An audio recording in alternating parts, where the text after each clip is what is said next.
Buenas tardes, mi nombre es Jorge Díaz, estudiante de cuarto semestre de Derecho. Bioética, una aproximación al bioderecho. Dora García Fernández, profesora, investigadora y coordinadora de investigación y publicaciones del Instituto de Investigaciones Jurídicas de la Universidad Anáhuac, México Norte. Resumen, el surgimiento de la bioética a principios de la década de los años 70 marcó una nueva era y estableció un nexo muy importante con la ciencia jurídica. La unión de estas dos disciplinas dio como resultado el nacimiento del llamado bioderecho, disciplina jurídica que sistematiza y da coherencia jurídica y ética a la temática que emerge del desarrollo de la tecnología en el ámbito de las ciencias de la vida y la salud. Palabras claves: bioética, bioderecho, bioética jurídica, fundamentos filosóficos, legislación, campos de acción de la bioética. Surgimiento de la bioética. A raíz de los grandes avances tecnológicos en el área de las ciencias de la salud, en los años 70 surgió una nueva disciplina en la que convergieron tres ciencias principalmente: la filosofía, la medicina y el derecho. A estas disciplinas se le llamó bioética. Se le atribuye al bioquímico estadounidense Van Rensselaer-Potter la paternidad del término bioética, ya que lo utilizó por primera vez en su artículo Bioética, la ciencia de supervivencia, publicado en 1970. Luego lo confirmó en su libro Bioética, Puente hacia el futuro, publicado en el año 1971. Potter acuñó la palabra uniendo los vocablos griegos bios, que significa vida, y ethos, que significa comportamiento, costumbre. Etimológicamente, se trata de la ética de la vida. La bioética en sus inicios surge como un intento de establecer un puente entre el saber científico y el saber humanístico-moral. Este puente se establece entonces como el único camino de la solución posible ante el proceso científico y tecnológico indiscriminado que pone en peligro la humanidad y su propia supervivencia. En este contexto, la ética no solo debe referirse al ser humano, sino que se debe extender a la vida en lo general. La aplicación de cualquier conocimiento científico puede tener consecuencias irremediables para la humanidad al concretar la biotecnología en poder de unos pocos. Es así que en 1978 se define por primera vez el término bioética como el estudio sistemático de la conducta humana en el campo de las ciencias de la vida y la salud, analizada a la luz de los valores y principios morales. Para el año 1988 nace una nueva etapa de la bioética, llamada por Potter bioética global. En esta etapa se sistematizan las ideas referentes a la construcción de un nuevo puente que una a la ética médica y a la ética medioambiental, considerando al bienestar humano en el entorno del respeto por el medio ambiente y la naturaleza. Y es en los años 90 que se dio paso al surgimiento de la siguiente etapa, que fue denominada bioética profunda, y que es aquella que explora los nexos que existen entre los genes y la conducta ética, ya que con el capitalismo los puentes entre el conocimiento empírico de las ciencias naturales y sociales ya no eran suficientes para garantizar la supervivencia. La bioética se divide en dos grandes ramas: bioética general, que es la que se ocupa de los fundamentos éticos, de los valores y los principios que deben regir el juicio ético, y de las fuentes documentales bioéticas. Bioética especial es aquella que se ocupa de los dilemas específicos tanto del campo de las ciencias de la salud como los del campo jurídico y social. Temas como relación médico-paciente, técnicas de fecundación asistida, aborto, la genética, la eutanasia, trasplantes, investigación en embriones humanos, entre otros. Para el bioeticista Ramón Lucas, la bioética tiene las siguientes características. 1. Es humana, porque concierne directamente a la vida y a la salud de las personas e indirectamente a su entorno. Segundo, es racional, porque, porque se rige por los valores morales basados en la dignidad humana. Tercero, es universal, porque es válida para toda la humanidad sin distinción de raza o credo. Cuarto, es interdisciplinaria, porque en ella convergen disciplinas como las ciencias de la salud, el derecho, la filosofía, la biología, la ecología, etc. Aunado a lo anterior, se puede decir que bioética es una nueva disciplina que comprende los siguientes aspectos: los problemas éticos de los profesionales de la salud, los problemas éticos que surgen en el campo de las investigaciones sobre el ser humano, terapéuticas y comportales, los problemas sociales derivados de las políticas sanitarias, laborales y de control demográfico, los problemas del medio ambiente y el equilibrio del ecosistema. Fundamentos filosóficos de la bioética. Tres son los principios fundamentales que rigen a la bioética. 1. Principio de beneficencia. Segundo, principio de autonomía. Tercero, principio de justicia.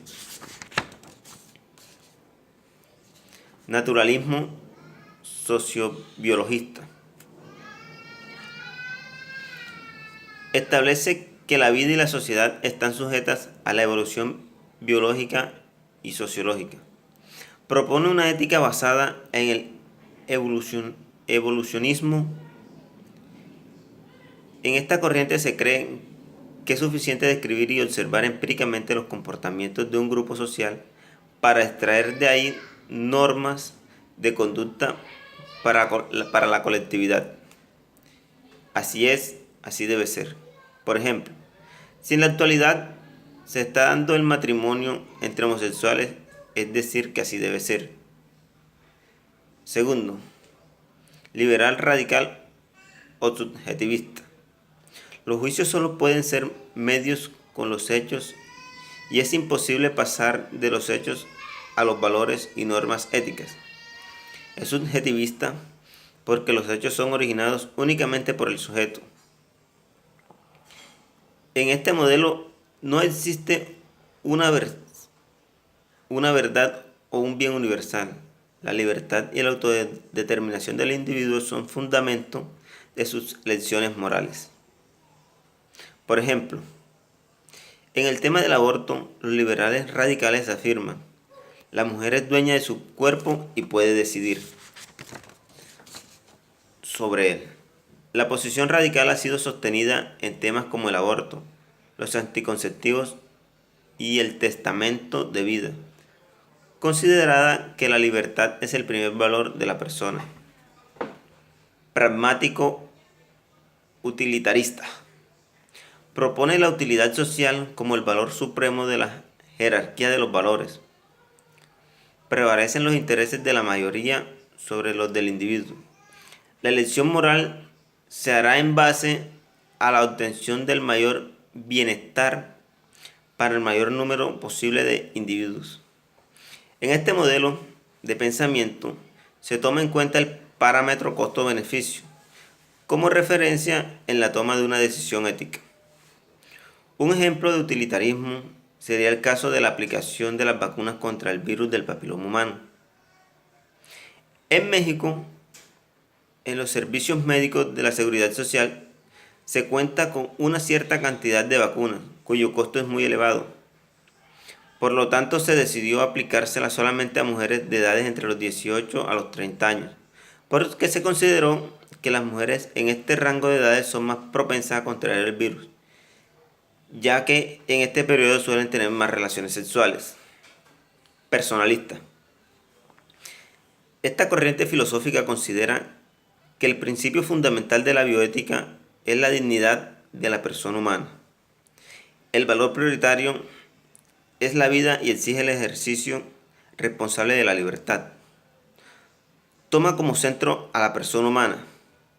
Acepta su indivisibilidad y unidad física, psíquica y espiritual desde el momento de la concepción hasta la muerte. La ley natural es el criterio de referencia para determinar si un acto es bueno o es malo, si es verdadero o falso en el ámbito moral.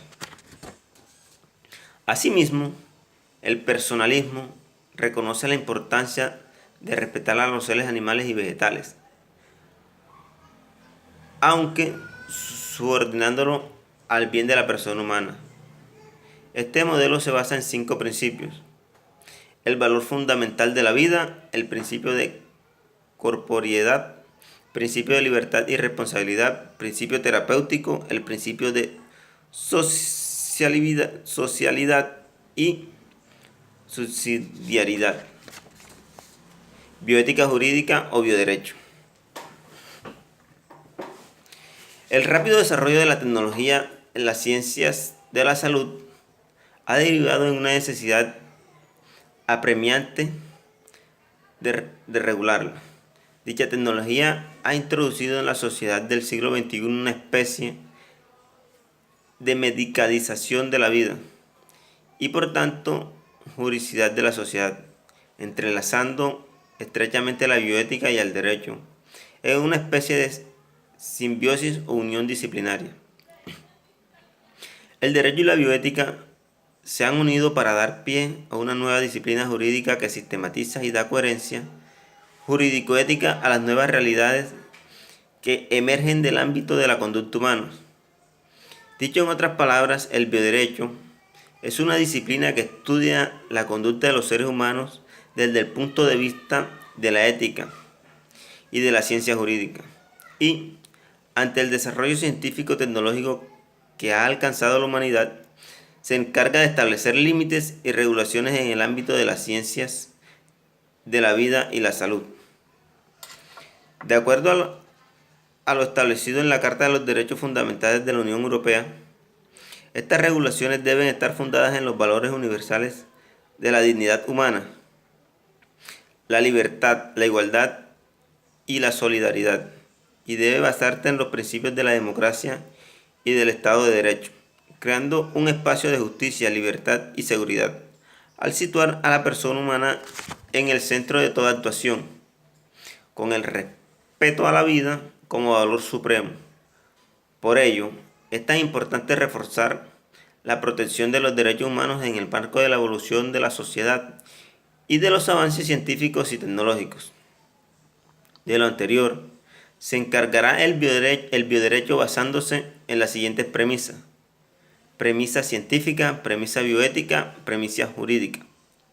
Por lo tanto, la investigación científica y los avances tecnológicos siempre deberán subordinarse a las normas jurídicas y éticas que protegen a la persona humana.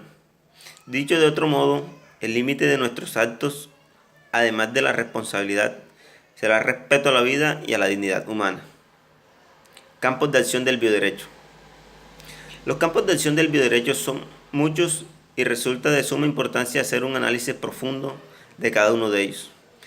Pero en el presente trabajo solo analizaremos algunos temas teniendo en cuenta los dilemas éticos a los que se enfrentan y su regulación jurídica. El bioderecho en el inicio de la vida humana. El estatuto jurídico del embrión humano o nasciturus. En la tradición doctrinaria se ha sostenido la idea de que la persona física nace para el derecho a partir de su nacimiento, es decir, a partir de que es expulsado del vientre materno. Para el profesor Jesús Ballesteros, en el ámbito jurídico se distinguen 3 sistemas. Primero, sistema anglosajón, segundo, modelo alemán y tercero, el modelo iberoamericano.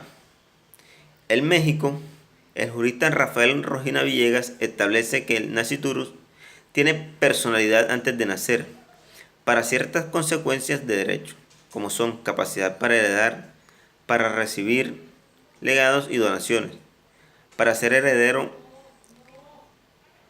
legatario o donatario. Se requiere tener personalidad jurídica, ya que por tales calidades se adquieren derechos patrimoniales. Se pudiera decir que el nasciturus está representado por sus padres, pero esta representación descansa en la existencia del representado. De manera que se admite que el embrión humano es persona y que tiene una capacidad mínima para considerarlo sujeto de derecho. La legislación civil mexicana reconoce implícitamente la existencia del nasciturus como persona y no como cosa. Por ello, es inadmisible atentar contra su vida o su dignidad, valores fundamentales del ser humano. La legislación española se encuentra en una posición que se asemeja al modelo anglosajón anteriormente descrito, ya que la Ley 14 de 2006 del 26 de mayo sobre técnicas de reproducción humana asistida autoriza la congelación de embriones, la investigación con los mismos previo consentimiento informado de los padres, así como el diagnóstico preimplantario, pero cabe resaltar que prohíbe la clonación con fines reproductivos, técnicas de reproducción asistida. Cada vez son más las parejas a las que se les diagnostica infertilidad o esterilidad, y es cuando recurren a las técnicas de fecundación asistida. Las técnicas de fecundación asistida son aquellas encaminadas a lograr el nacimiento de un ser vivo cuando se tienen problemas para generarlo por la vía natural. Estas técnicas, que se citarán con sus siglas en inglés, se dividen en dos grupos: técnica de fecundación intracorpórea o in situ, entre las que están inseminación artificial y la transferencia intratubaria de gametos, entre otras. Segundo, técnicas de fecundación extracorpórea, como son la fecundación in vitro con transferencia de embriones, transferencia intratucia embriones,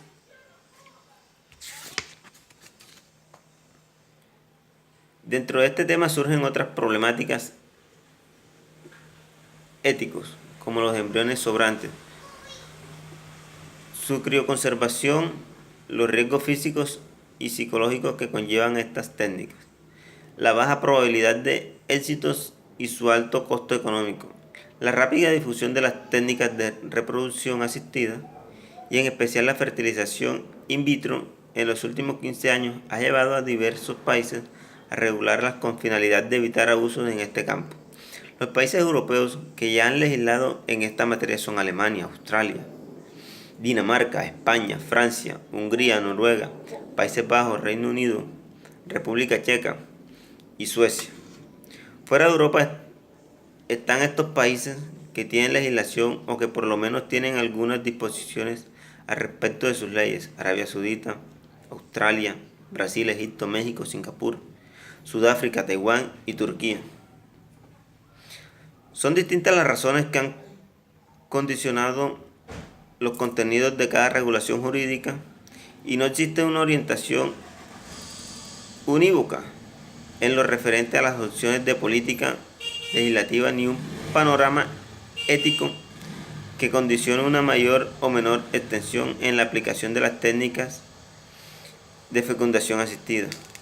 Es así que se tienen leyes restrictivas como la austríaca, que solo permite la fertilización in vitro homóloga a los cónyuges o a los que conviven de manera estable durante varios años, y que prohíbe la inseminación artificial de una mujer sola o de la lesbiana, la donación de óvulos, la maternidad sustitutiva, la investigación con embriones y la fecundación de más óvulos de los que vayan a ser transferidos. Y por otro lado, se tienen legislaciones permisivas como la francesa o la española, que permiten la donación de los óvulos, la aceptación de las técnicas de fecundación artificial, tanto homólogas como heterólogas, la selección de sexo por medio de estas técnicas, la crioconservación de embriones sobrantes, la donación de embriones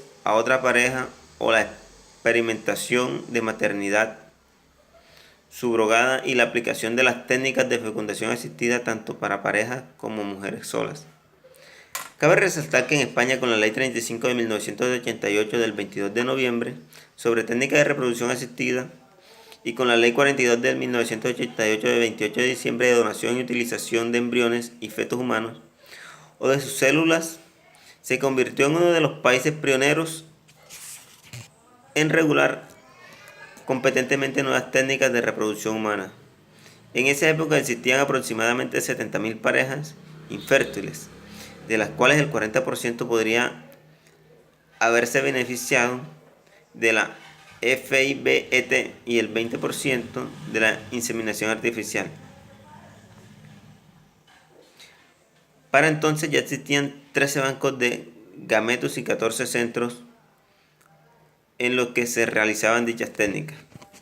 Posteriormente, con la Ley 45 del 2013 se modificó la Ley 35 del 88 para dar respuesta parcial a algunos aspectos, como era el destino de los embriones supernumerarios.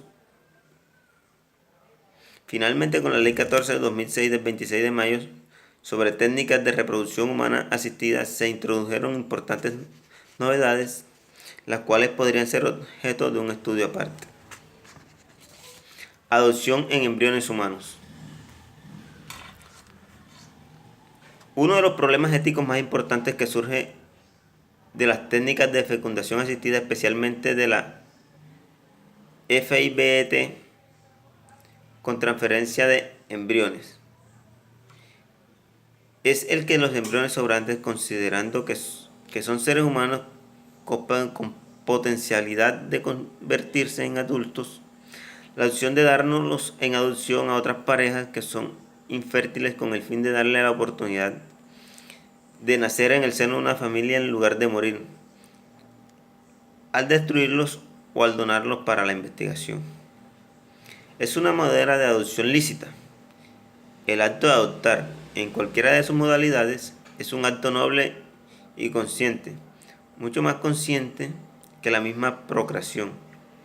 Su evolución ha sido importante, ya que en sus orígenes se trataba de una figura con la que los adoptantes buscan su propio beneficio. Actualmente la adopción persigue fundamentalmente el bienestar del adoptado.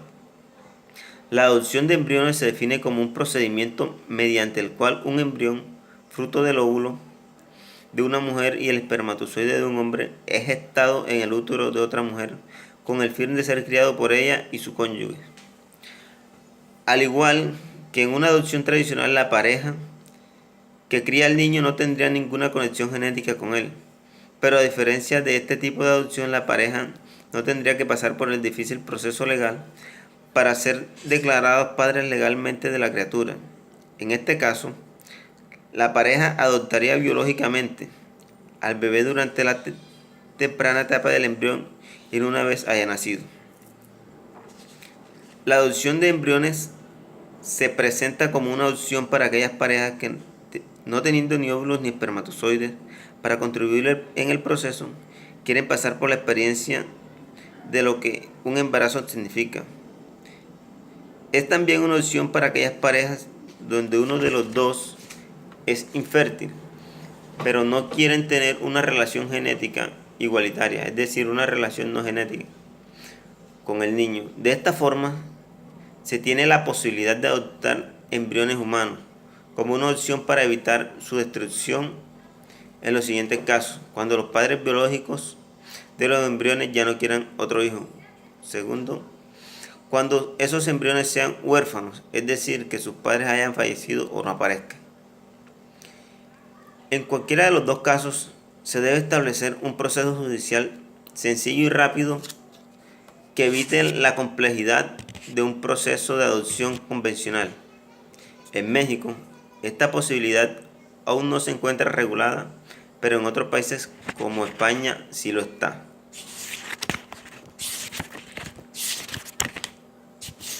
Maternidad subrogada.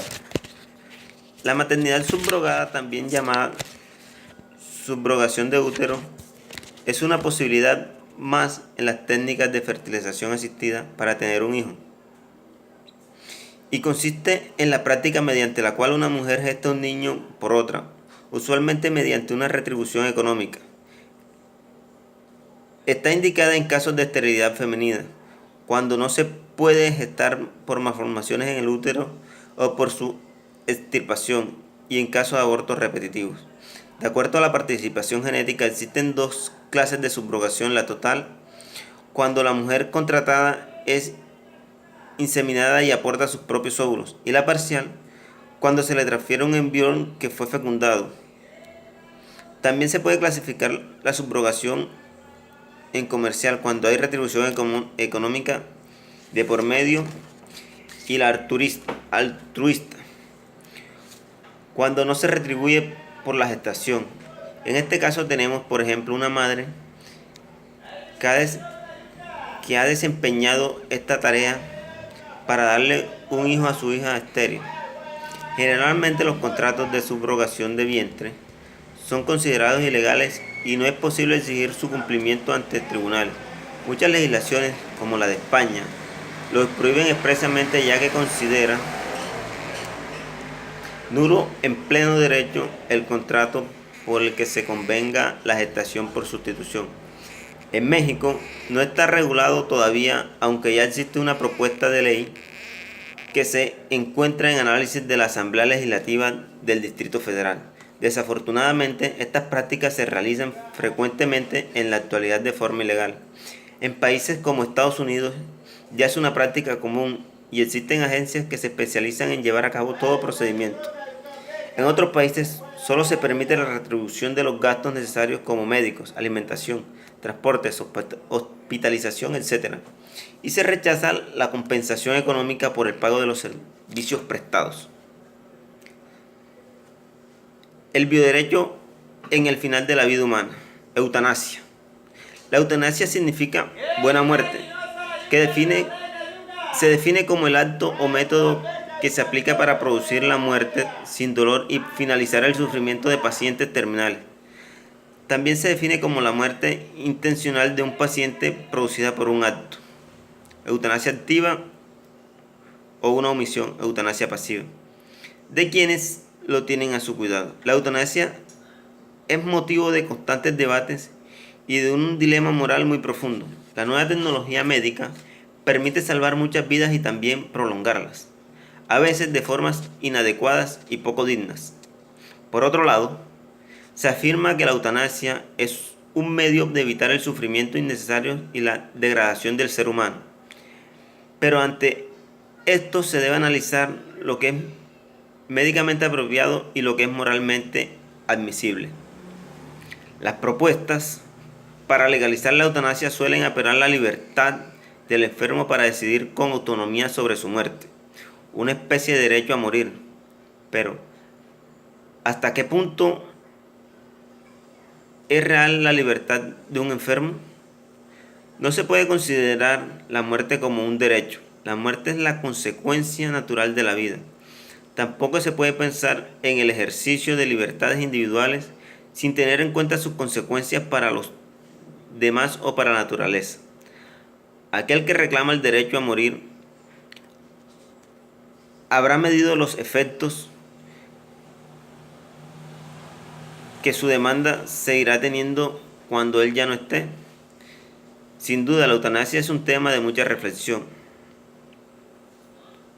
Ortoeutanasia o privilegio terapéutico.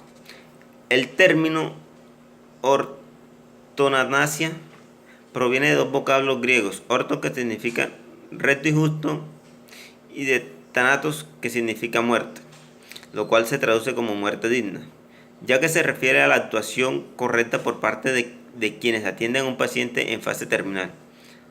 La ortoeutanasia se refiere al derecho que tiene el paciente a morir dignamente,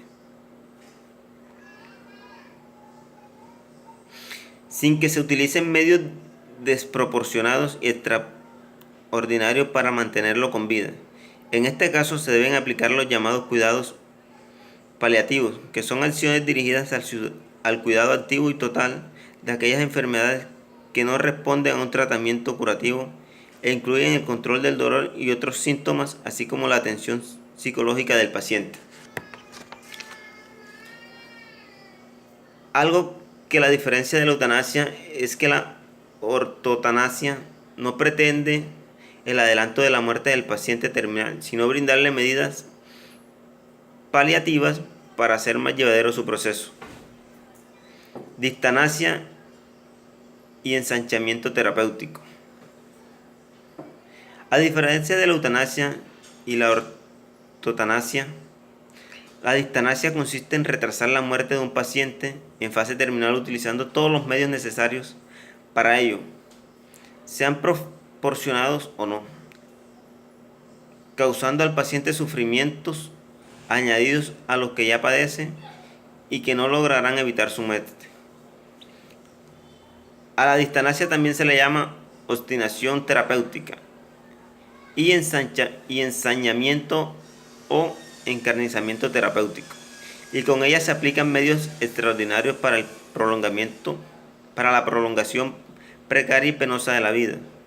En este caso, las personas pueden renunciar lícitamente a través del llamamiento testamento vital o voluntad anticipada, a que llegado el momento se les apliquen medios extraordinarios para mantenerlos con vida. Para que se considere un ensañamiento se deben tomar en cuenta los siguientes supuestos. Primero, que la terapia aplicada sea inútil o ineficaz. Segundo, que se cause sufrimiento al paciente. Tercero, que los medios terapéuticos y las intervenciones sean excepcionales o desproporcionados. Al respecto, la encíclica Evangelium Vitae establece lo siguiente: se da ciertamente la obligación moral de curarse y de hacerse curar, pero tal obligación debe confrontarse con las situaciones concretas. Es necesario valorar los medios terapéuticos o disposición son objetivos proporcionados a las perspectivas de la mejora. La renuncia a medios extraordinarios o desproporcionados no equivale al suicidio o a la eutanasia, más bien expresa la aceptación de la condición humana entre la muerte. Consideraciones finales.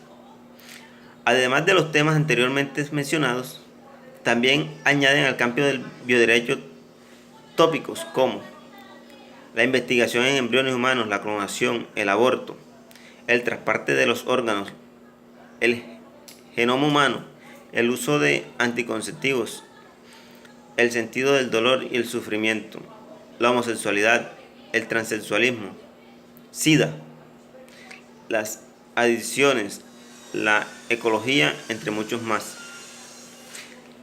Los problemas bioéticos implican una amplia gama de conocimientos técnicos y de disciplinas diversas que difícilmente pueden ser abarcadas por una sola ciencia. El avance de las técnicas en el área de la salud se deben acompañar necesariamente por un concienzudo estudio jurídico, ya que tales técnicas tendrán importantes consecuencias en el ámbito del derecho civil de todos los países. La llamada que se hace a la conciencia individual de los profesionales de la salud y a todos los profesionales implicados en esta rama no resulta suficiente para asegurar el respeto a los derechos humanos. De ahí la importancia de la labor del legislador. No se puede desentender de sus funciones de vigilancia en estos temas, pues podría verse privado de sus privilegios a causa del acelerado avance de la tecnología biomédica y de los presuntos procesos de mejora que se derivan de ella.